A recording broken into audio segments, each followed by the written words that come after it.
Renungan pagi pulang ke rumah oleh Ellen G. White, 9 Juni 2020. Mari kita berdoa.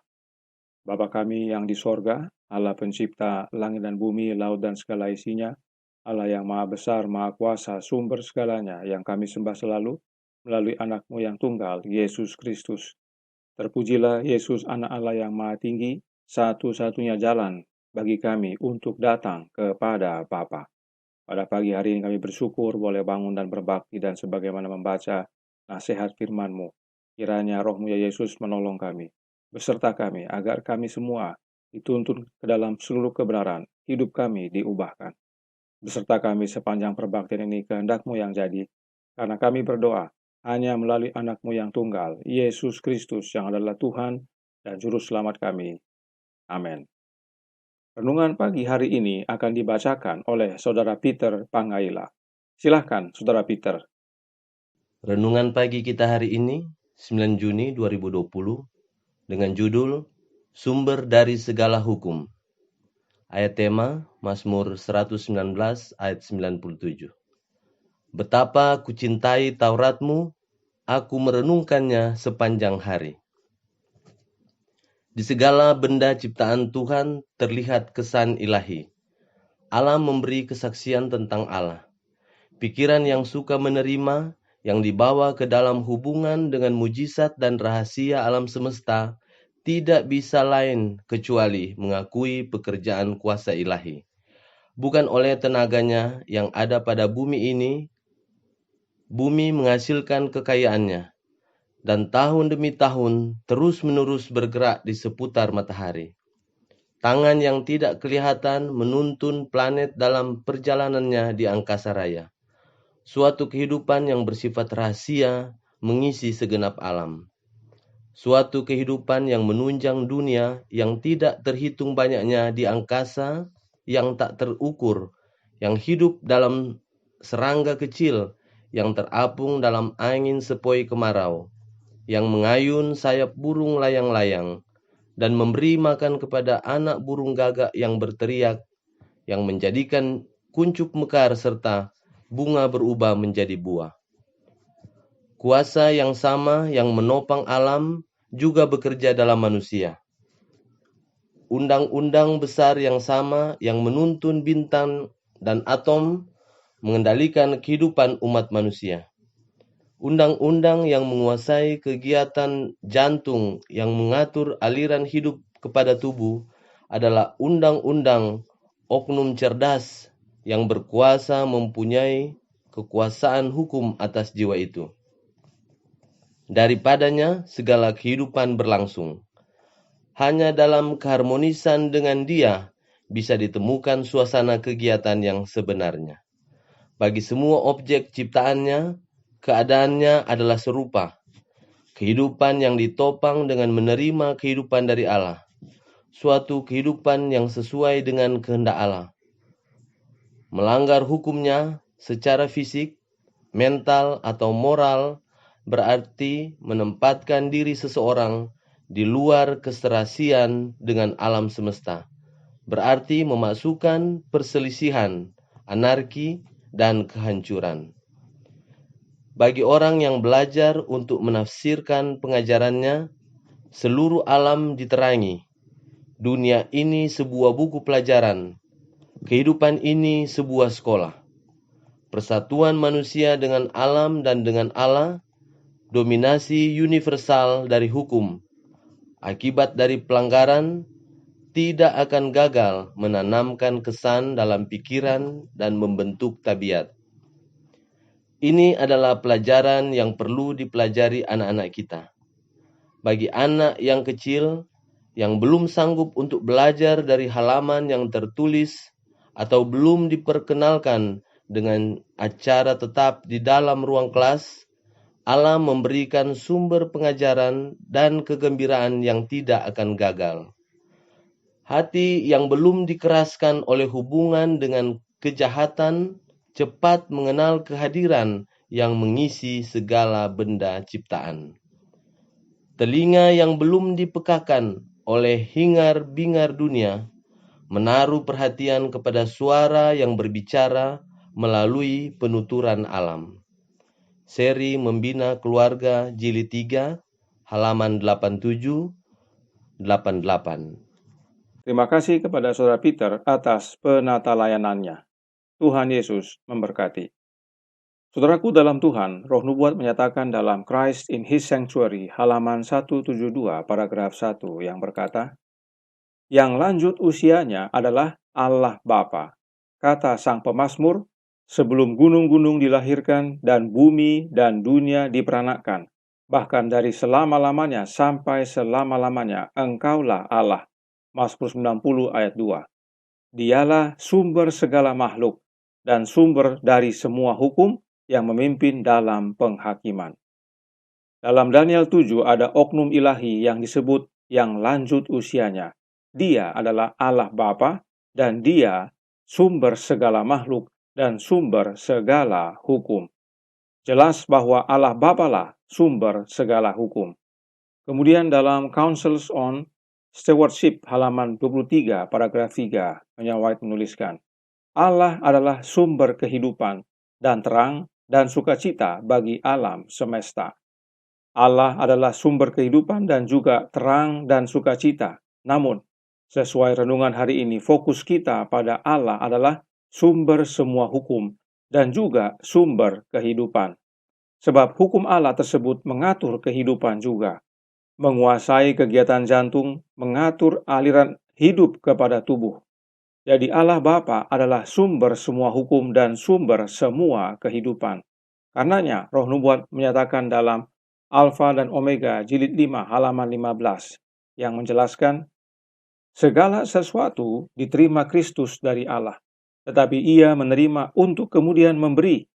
Demikianlah di istana surga dalam pelayanannya kepada semua makhluk. Oleh Putra yang kekasih itu, hidup Bapa mengalir kepada sekaliannya. Melalui Putra itu, hidup tersebut kembali pula dalam rupa puji-pujian dan pelayanan gembira, gelombang kasih yang meluap-luap kepada sumber besar dari semuanya. Dengan demikian, melalui Kristus lengkaplah peredaran segala kebajikan yang membayangkan sifat penganugerah besar itu, yang mana ialah hukum hidup. Banyak pesan dari kutipan ini. Pertama, Yesus adalah saluran. Apa yang dia terima, dia berikan kepada semua. Hidup Bapa mengalir kepada kita melalui anaknya, Yesus Kristus. Dan melalui Yesus juga kembali pujian kita kepada Bapa. Itulah sebabnya hanya satu jalan kepada Bapa, yaitu anaknya yang kekasih. Yohanes 14 ayat 6. Yang kedua, sumber hidup bagi semua adalah Allah Bapa dan itu diberikan melalui anaknya. Yang ketiga, Allah Bapa disebut sumber besar dari semuanya. Dari hukum, hidup, makhluk, terang, sukacita, hikmat, dan seterusnya, dan seterusnya. Intinya, segala sesuatu bersumber dari Allah Bapa yang dia karuniakan melalui anaknya. Yang keempat, sifat penganugerah besar atau karakter pemberi besar adalah hukum hidup. Siapakah pemberi besar itu? Allah Bapa, sebab dialah sumber segalanya. Dan sifatnya atau karakternya adalah hukum hidup, sebab memang hukum itu adalah salinan karakter Allah Bapa. Itulah yang mengatur segalanya. Jadi, ada hubungan erat antara hukum dan hidup, bahwa semua yang ada dalam alam semesta ini bergerak dan hidup berdasarkan hukum yang berasal dari Allah Bapa. Sampai hal-hal terkecil sekalipun yang mungkin kita anggap biasa. Contohnya, sebagaimana White jelaskan dalam Membina Keluarga Sehat, halaman 377 paragraf 3 yang berkata, bukan karena kuasa yang sudah menjadi sifatnya, maka dari tahun ke tahun, bumi mengeluarkan hasilnya yang melimpah dan terus berputar mengelilingi matahari. Tangan Dia yang kekal itu terus-menerus bekerja menuntun planet ini. Adalah kuasa Allah yang terus-menerus bekerja untuk menjaga bumi agar tetap pada porosnya. Adalah Allah yang menerbitkan matahari di langit. Ia membuka jendela surga dan menurunkan hujan. Bumi berputar berkeliling mengelilingi matahari itu karena tangan Allah yang kendalikan. Bumi berputar pada porosnya itu karena tangan Allah yang kendalikan. Allah yang atur. Bumi mengeluarkan hasilnya itu karena Allah yang buat. Allah yang atur. Hujan saja Allah yang atur. Jadi saat kita melihat hujan, ingat hukum Allah yang atur semuanya itu. Hukum Allah lah, yaitu hukum Allah Bapa yang mengatur keserasian dengan alam semesta. Renungan hari ini katakan melanggar hukum Allah artinya membuat diri tidak serasi dengan alam semesta, malah memasukkan perselisihan, anarki, dan kehancuran.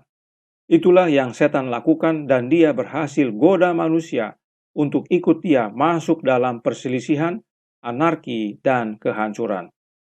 Contoh lain adalah banjir dan longsor.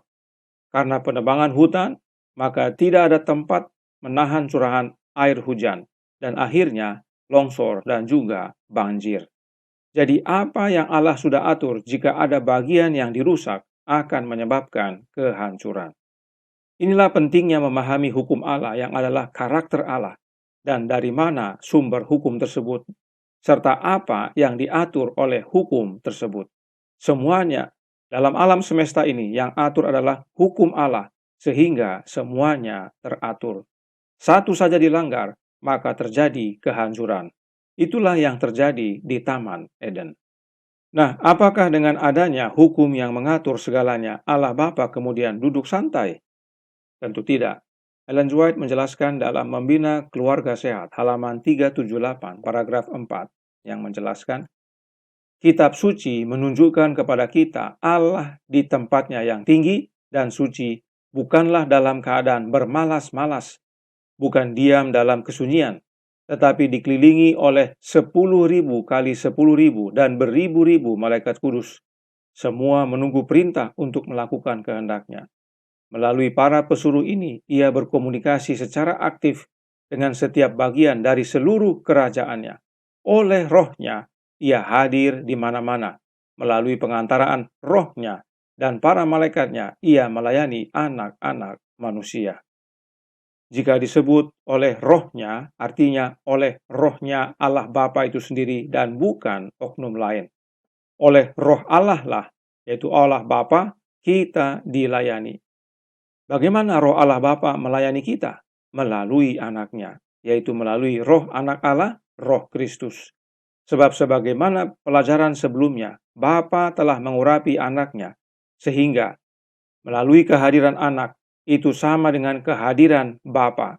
Apa yang anak firmankan, itu sama dengan firman dari Bapa.